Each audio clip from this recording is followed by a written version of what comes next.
For Sunday, October 21st, you found the Georgia Gang. Topping our agenda today, the governor's race in Georgia too close to call. The former Atlanta fire chief wins a big payday. And the city council in a showdown with the mayor over the Gulch project in downtown Atlanta. Some of the stories up for grabs on the Georgia Gang. From the Fox 5 studios, the Georgia Gang starts now.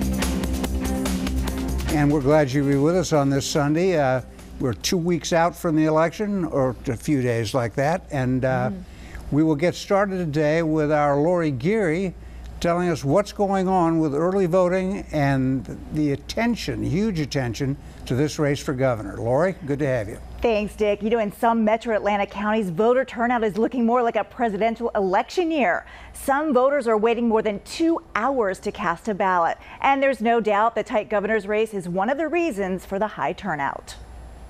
When I got here, the line was almost out of the door over there. From Fulton County to Cobb and Gwinnett, voters aren't waiting until Election Day. Their minds are made up, so they're showing up in person or mailing in absentee ballots. DeKalb elections officials say their first day early voting totals are similar to the historic 2008 presidential election. In Cobb County, voters experienced wait times of at least 2 hours. The candidates at the top of the ticket continue to canvass the state, appealing to the undecided voters.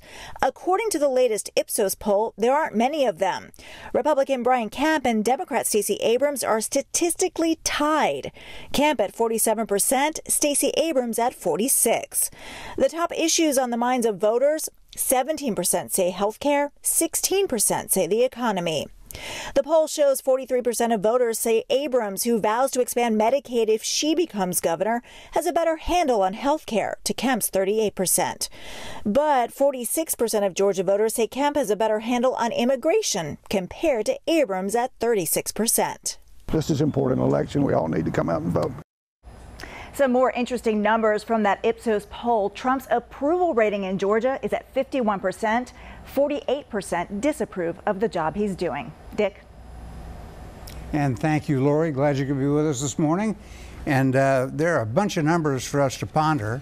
But I think the early voting numbers suggest that this has the feeling a little bit of 2008, when black voters especially flocked to the polls early to vote for Barack Obama. Do you feel that same sense here? I do. I think people are excited about the potential of Stacey Abrams being the first black woman governor, first woman and the first black governor. But I also think as part of her strategy, that has been her game plan all along, is to get the people to come out early and to even get them to vote absentee. And yet, Phil, it seems to me from the numbers we've been bandying about among ourselves that the Republicans seem to have an edge in the early voting. Well, this past week, that is true. I was looking at some statistics that were compiled by Todd Ream here in Atlanta, and he's taking the Democrat and Republican votes that were cast in the primary. You can tell who takes a party ballot then, and then he's seeing if these same people are voting. The Republicans are ahead this past week. 387,000 voted in early votes. Basically, 133,000 Republicans cast their ballot this past week, 80,000 Democrats. Now, both are going to be stepping up their early vote ground game. There's no question about that. Things can change. I do think, though, in Lori's report with this Ipsos poll, the fact that Donald Trump has a 51% approval rating is very good for Brian Kemp. The mob mentality of the Democrats, the radicalism, the Kavanaugh effect, as they call it, nationwide, we're seeing that in Georgia. And Stacey Abrams has to shake some of that off, in my opinion. So let me jump in here, Dick. So one of the things that really struck out to me about these numbers that Phil just quoted is that 112,000 of those 112,000 of these early voters, 28.3% of them did not vote at all in 2014. So part of the Abrams strategy has been to bring out a lot of these new voters. Now, we're not saying all these new voters are voting for her, but if you're inside the campaign right now, the Kemp campaign, the Abrams campaign, to the point that Phil made, is that you're able to track these folks that you've been sort of targeting with your voter outreach. 185,000, 48.4% did vote in 2018. But the other stat that I thought that was very interesting in these early vote numbers is that 75% of the people who've already voted between the ages of 18 and 29 did not vote early or vote at all in 2014. So if Abrams has a pathway to becoming that feels like 2008. the governor, then I think it lies a lot with young people. And then the other thing is that it's not really sort of this breaking news that more white people have voted than black people for early voting, because there's just more white people in this state than African Americans. But it is showing that older white voters in some Republican stronghold counties are voting early, and I think that the Kemp people are looking at those numbers as well. All right, let's turn to the campaign a little bit. We had President Trump here on Monday in South Georgia, but that was not really a political trip. I mean, that was to look at the incredible damage, and he will be back. That's right. You've been and saying that and for Mike 3 weeks. Pence, the vice president, came But Tuesday. we had a hurricane, you know. But again, not a political event. And we should note that what they saw on the ground in Georgia is much worse than the damage we talked about last week. Half the pecan crop has been wiped out. Yeah. And those trees take a while to grow again. Absolutely. And the cotton and peanut crops were badly damaged as well. One thing that struck me is Brian Kemp, despite what you might say is a comfortable feeling these 3 weeks out, he seems to be the target of every activist, left-wing lawyer in the world suing him for voting practices in his job as Secretary of State. I mean, I can think this week just 4 different lawyer groups, Muslim lawyers, and all kinds of people jumping in on either the Gwinnett County situation or the registration situation. And the point to me, Phil, about all these lawsuits, Kemp says they can all vote. So what's the fuss? Well, that's right. If there's several ways you can do this. You can cast a provisional ballot. If you mistakenly go to the wrong polling place, still cast your ballot, and then they'll straighten it out, and that vote will count. Abrams is raising all this phony nonsense about 53,000 people aren't able to vote because their forms haven't been filled out. Well, you know what? You can still vote. You can still bring your proper ID and get it straightened out. So a lot of this is going on in other states too, Dick, that's funded by George Soros, the radical socialist. The American Criminal Liberties Union is doing these last-minute suits. The Secretary of State's outright suppression, attempt to suppress the vote. You know, I was reading the Wall Street Journal, Alexis. Georgia sees a new surge of new voters. And thanks to Stacey Abrams. No, thanks to Governor Deal, according to this article, because whenever you go to your driver's license and get it applied for or renewed, you're automatically a voter. I'm not so sure I like that, but that has created a surge, actually a surge of black voters. So you're ignoring that, Alexis. Yeah, and Brian Kemp can say, it's factual, we have more registered voters than any time in our history, right? Thanks to Stacey Abrams. What did she do about all that? She started the New Georgia Project and registered some 200,000 people to vote. Talk about all the money she made on that deal? You can talk about it if you want to. $455,000 she made? Why not? Why is she necessarily supposed to be poor? She's taking about poverty. That's a lot of money for a non-profit. Oh, please. There's so many nonprofits that make so much money that have so much high-paid executives, so don't go there. Let's go back to the campaign itself. Kemp is under constant attack there. Abrams is attacking him constantly on matters of trust. Yes. His failed business venture, that sort of thing. And it seems to be effective because the pounding is continuing. That seems to be a soft spot. Let me back up, Alexis. Let's not scoop from this 53,000, because I did national media this weekend, and so this is not an attack, Dick, at all. It's basically lawyer groups coming together to basically try to protect the voting rights of America, because this is the problem. Is Brian Kemp did come out and say that these 53,000 people, by the way, 70% of them, so 31,700 of them are people of color. And here's the problem, and this is the irony of this, is that if you look at nationwide, every single voter restriction law that has been introduced by Republicans disproportionately affect people of color.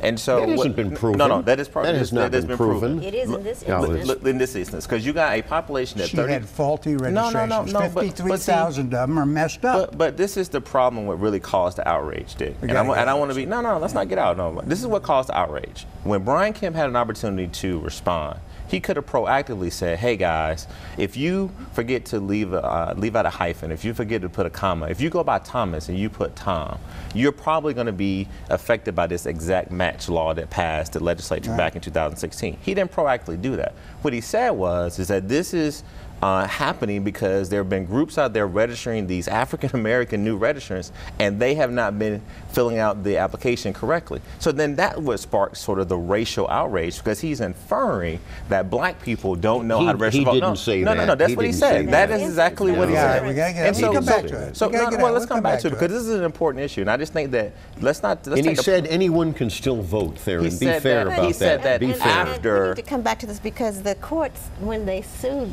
him with this exact match thing, the courts found against him. It's ruled not constitutional. Our voter and ID then the laws have been legislature upheld. came back and we did the same thing. In fact, let's do that. We'll get out, and when we come back, we will continue to talk about the absolutely phony issue of voter suppression, because I'm getting wound up on this. Okay, but you're wrong. Have a question or comment for the Georgia Gang? Email them at georgiagang@foxtv.com. And we're continuing that issue of voter suppression. Anybody can vote. I mean, it's ridiculous. You No, can but see, back to what I was saying before I was cut off. So here's the thing. I'll be quick this time. I want to be fair to Brian Kemp. I think that Brian Kemp probably did not intentionally want to make this a big issue in his campaign. But the also underlying fact is that when Karen Handel decided to run for governor, she resigned from Secretary of State. Right. When Max Cleland decided that he wanted to run for U.S. Senate, he resigned as Secretary of State. If you know that you were not going to resign... 2 other Democrats did not, by the way. Yeah. That's fair, but none of them received the Republican nomination like Brian Kemp did. So to be fair to Brian Kemp, he had to know that there were going to be 50,000 people who were going to be affected, not just all black people, by a lot of white people we've talked to. People put it on Twitter that they were affected.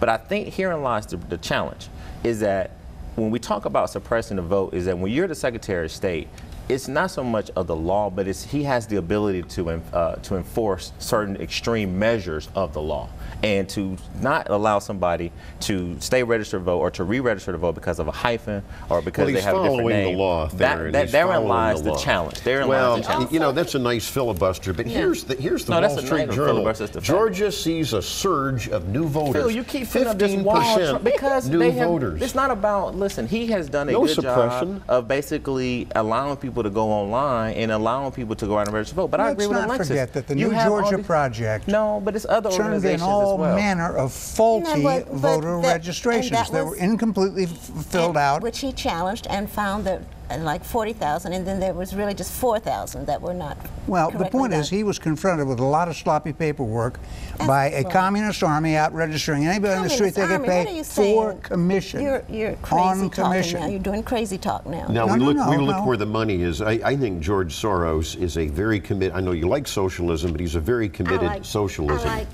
everybody to have an opportunity to. The bottom line is they can still vote if their paperwork. What's really so unfortunate here is that even as we sit here as a panel who tried to do our best to not inject race in everything, it's 2018, and the climate that has been created by this president and some Democrats and Republicans puts this sort of toxic partisanship in everything that we do. We're not putting race in it. I'm putting socialism in it. But socialism is because it's always been there, especially in the South. Are you talking about the anti-white racism that's being fostered? There is no such thing as anti-white racism. Have you ever heard of Antifa? No, I've not. Oh, they're horrible. These left-wing groups. You should condemn it. What I hope that both campaigns would encourage people to do is what I'm going to encourage people to do is let's get beyond this. This is an important issue. I'm not saying it's not important, but we should be talking about these candidates' stance on jobs, healthcare, education, and traffic. But Republicans don't want to talk about that. Oh, that's absurd. Because they don't have any plans except for themselves. Because we have the most competitive economy in the world, according to the Davos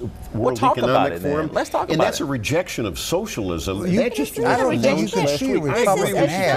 a social democracy that we have because we do support people. This is a constitutional republic. It's not a social democracy. Why are we supporting people with this hurricane that should be on their own? There's tough luck. You know what? I think everyone, regardless of party, we all are in favor of helping people. On the issue of jobs, I don't think you can see a Republican commercial that doesn't mention jobs.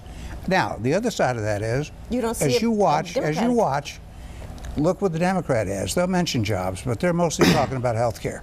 It's fascinating at every level, at the governor's race, well, that's because all the way down. They're polling what the people want to talk about. Well, everybody wants to talk about health care. That's not a Democrat issue. To get to the health care, and she's talked about this, everything she thinks when it comes to jobs, education is sort of centered around Medicaid expansion. And so that's, I mean, you can't leave that part out. That's a robust debate that they're having in this race. And so I just think that at the end of the day, Brian Kemp has done a good job of trying to come out and encourage people that they can still go out and vote. But in 2018, when you fill out a form, people should be allowed to go. And one of the things he could have done, he could have allowed people to go and cast a provisional ballot. He could have told these inactive voters that, hey, no matter what, I go believe out. he's doing that. Yeah, but he's doing that now after the outrage. I'm just talking about some proactive measures that could have been taken. Right, and look at the thing that happened down in South Georgia, the Black Vote Matters bus. In Jefferson County. And they call them and tell them to get off the bus and don't let them go vote. What is that? These are isolated incidences that are blown out of proportion by the media. Hey, we got to get out. We got a lot of other stuff to talk about. We got kind of sidetracked there, but when we come back, we're going to talk about the former Atlanta fire chief and this Gulch vote. So we hope you'll stay with us.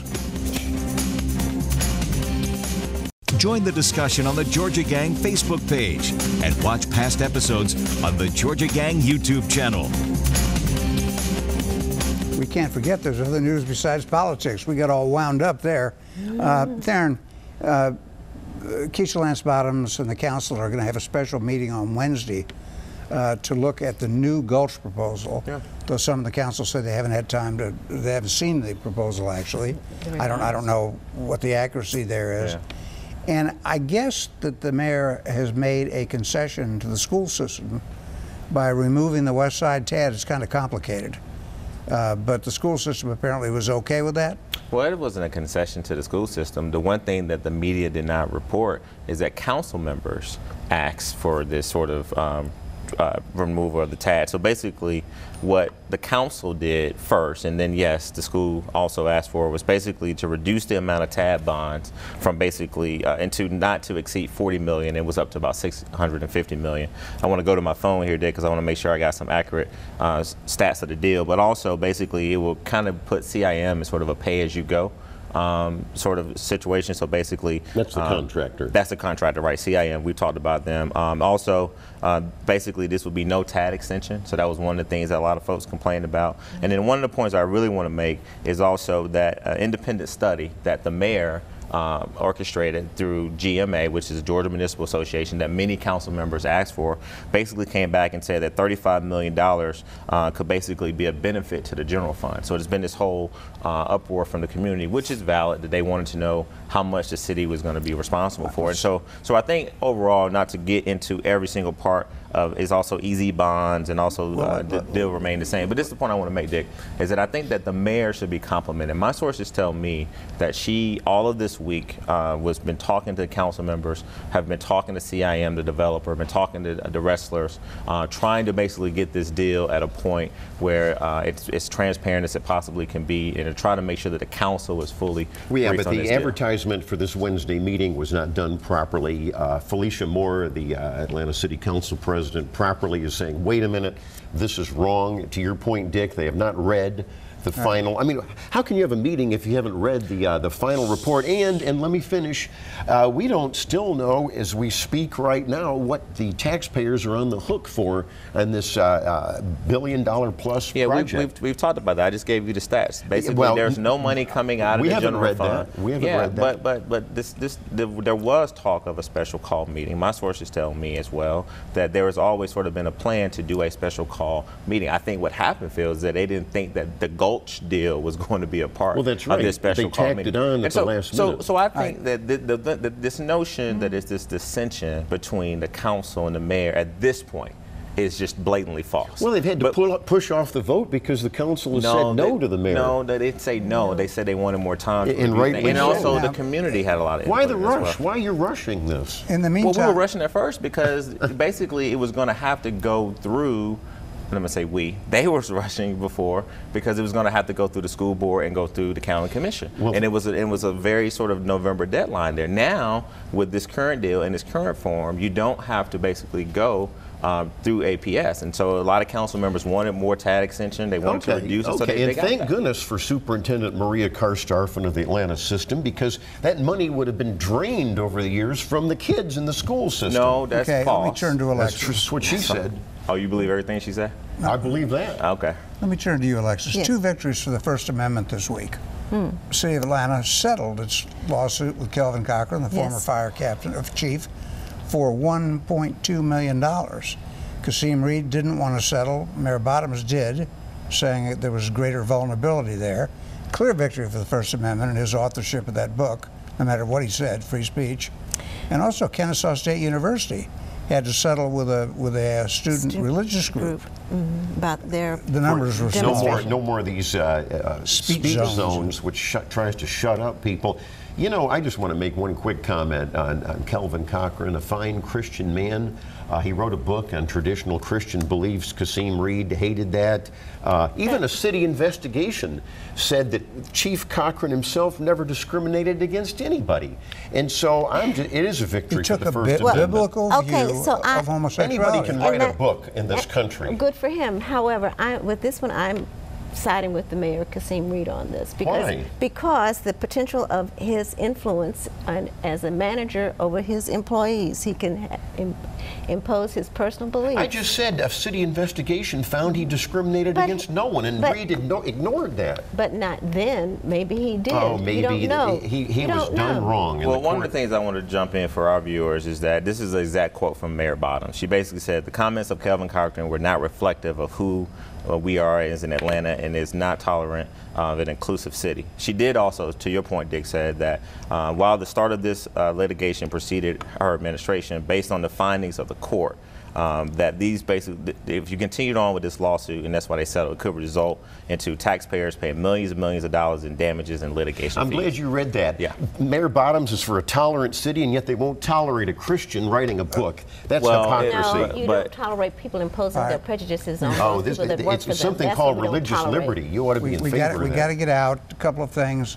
Georgia's unemployment rate at 3.7%, the lowest since 1974. Amazing. Was that a DeKalb recession, County, though? Michael Thurmond offering 4% pay raises to all public safety employees, Right. all of them, 911 operators, the whole thing. And the Georgia Supreme Court this week refused to halt the referendum coming up on creating the city of Eagles Landing. They could still rule later on the merits, but for now that will be on the ballot, and we don't have time to discuss it. And we didn't get to the constitutional amendments, Phil. I know it. 3rd week in a row. We've got to do that. If we could take just 1 minute, there's 5 of them. I don't think we have a minute, I'm just going to tell you real quick, there's 5 of them for the viewers. I suggest you print them out. There's 2 referendums on there. There's one on the statewide business court. It sounds good. I'm in favor of these courts like veterans and drugs courts, but it's appointed by the governor, the judges. I wish they were elected by the people. Yeah, all right, we've got to get out. When we come back, how about we'll try to squeeze in some winners and losers. Stay with us.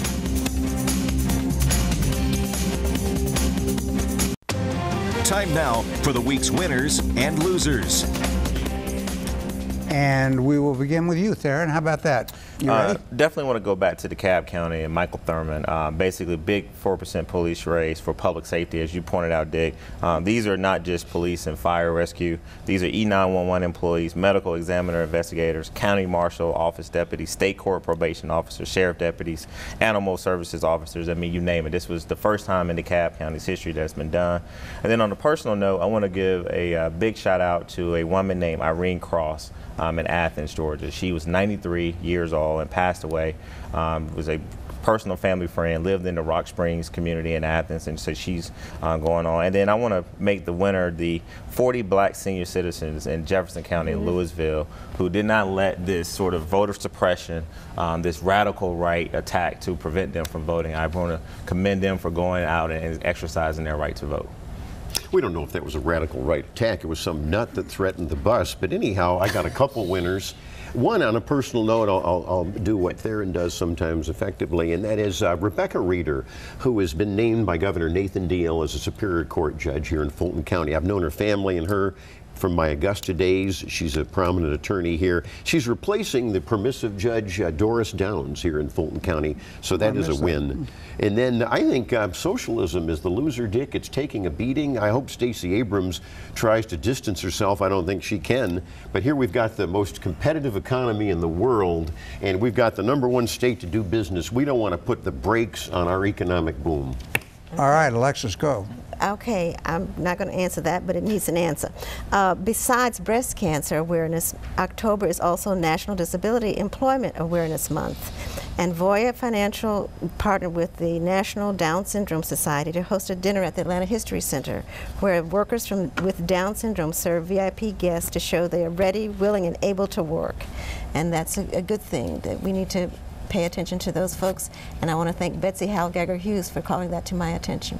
All right. I will congratulate the manager of the Braves, Brian Snitker.